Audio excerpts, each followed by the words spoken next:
Were you in the market to buy a home in 2021 and here we are in 2022 and you're still without that new home?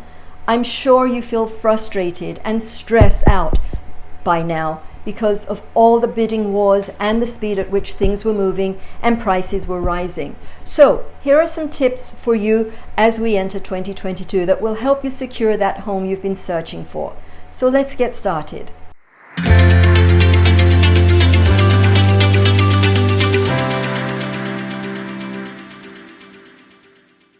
Hello everyone, Meral Ibrahim here, broker associate with Coldwell Banker Realty in the beautiful Palm Beaches, Florida. If you've been here before, thank you and welcome back. If you're new to my channel and want to learn about lifestyles, communities, and some real estate in South Florida, click on the subscribe button and bell so you'll be notified each time I make a new video.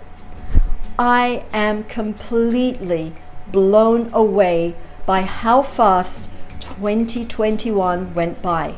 So if buying a home in 2022 is on your to-do list, here are some things you need to do right now. So tip number 1, first, get acquainted with the market that you're going to be buying a home in. You need to keep your finger on the pulse. What is selling? What is it selling for? How fast is it selling? This tracking, or intel gathering as I sometimes refer to it, takes a lot of time and effort to stay on top of. But without this knowledge, you will not be prepared to make an offer that fits in with the current market trends. And you can weed out any overpriced homes that are out there fishing. Yes, 2021 was really crazy and strange at times, but 2022 is still going to require some navigating.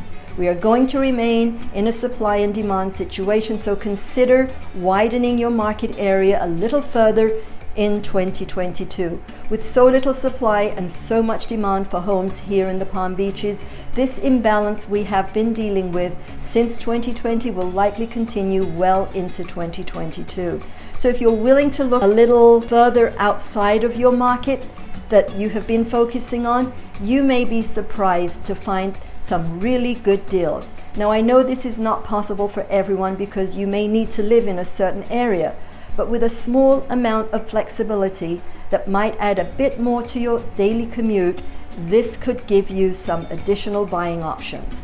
Tip number 2 is one that I cannot stress enough. You need to be ready to make an offer.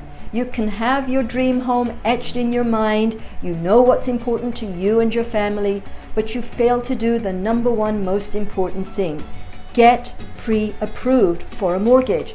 And it's not just the first-time home buyers that are failing to do this step. It's also those buyers who have been out of the market for a while and have not been engaged in the buying process. It would be like going to a car dealership for a new car without knowing your budget for the purchase. Even if you are a cash buyer, you need to take some steps to show that your funds are available to close on the property. You need to provide proof of your funds. So get a statement from your bank or other financial institution that states you have the money and it's available to use for the purchase of a home. Taking these steps will help you in such a big way when you're in such a competitive market like we are in. So once you sign a contract, your pre-approval or bank statement is ready to submit with your offer. This way you stand a better chance of getting that deal. Tip number 3, consider new construction. Despite this shortage of inventory, people are still moving to Florida by the droves, making the competition even more fierce. And though this puts sellers in a prime position to continue to get top dollar for their home and cash in on their equity, they are thinking twice about putting their homes on the market because they are having a hard time answering the question of where they are going to go next. This is where new construction becomes a key player. But even new construction is experiencing clogged supply chains, causing more delays which impedes new construction. They are building as fast as they can, and build-out time is stretching out to 8 to 10 months and beyond, even more than a year in some cases. So how do you navigate new construction? Well, between the inventory, the incentives, and the pricing, Things are changing rapidly, but the biggest benefit for home buyers in 2022 is that new construction secures your home and locks in your pricing. Now, there's no guarantee you will have a home completed on time, but you will have a home eventually. And if you are selling a home, having this extra time in your current home means your equity will have more time to grow before you cash out. But expect delays. And if there is a silver lining to all these building woes, you can sleep at night knowing you have a home. And if prices continue to go up, you don't have to worry about that. So your new home is building equity as it is being built, while your existing home is doing the same thing. Do not try to navigate new construction without a realtor. It doesn't cost you anything. You don't save any money by not having representation, while the builder is being represented by his sales team. You don't have new construction on the MLS like you do with resales. With resales, you can see everything about the home and everything is in sight and fully disclosed. But with new construction, you only see renderings and floor plans and models and base prices. But the builder incentives are not advertised. So without a realtor who knows everything about the new community, you can miss out on these incentives. Tip number 4, get creative with your offer. There are many ways to get creative to make your offer stand out. One of my strategies is to call the listing agent. The idea behind this is to get some clarity on the seller's wants and needs, and also to develop rapport with the listing agent.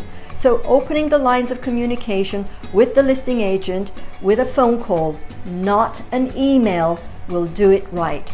The craziness of this market where everyone has a solid pre-approval, or they're paying cash, or they are offering way over the list price and waiving appraisals. Sellers don't want the anxiety of a complicated contract. So finding out what the seller wants can help eliminate their fears and create a degree of trust to work with an offer that does not need much negotiating, and that this deal is going to close successfully. Tip number 5, let's talk about interest rates. As you know, interest rates have been at historic lows for a few years now. And we have been hearing about the rates going up in 2022. And yes, they have and will continue to do so. But whether this increase will affect demand is the bigger question. I don't think anyone expected to see interest rates in the low 3s forever. And even though they will go up, buying a home is going to seem a lot more attractive than renting. In 2022, you should see your options grow as more homes are listed and some of the intensity that we have been seeing and experiencing starts to ease. So remember, rising rates and rising prices are a great motivation for you to find a home sooner rather than later, so you can buy while today's affordability is still in your favor. Tip number 6, don't give up. Look, it's tough out there, whether you're a first-time home buyer coming in at entry-level prices, competing with multiple offers, and not to mention cash buyers and investors snatching up most of the inventory at that level. It still makes perfect sense, even with the higher interest rates, to try to do everything you can to become a homeowner. Owning a home is still one of the single best investments you can make in your lifetime. And eventually, with these continued price increases, some people will get priced out of the market. But don't let the frustration of the market keep you out of the market and end up renting for another year. So be patient and the right deal will come along. Thanks for watching the video. I hope you enjoyed it and it was helpful in some way. And if you liked this video, check out these two. And don't forget to hit that subscribe button and the bell right next to it so you'll be notified of my new videos. I put out a new video every single week, so you don't want to miss them. Hope you're having a good day, and I'll see you in the next video. Bye.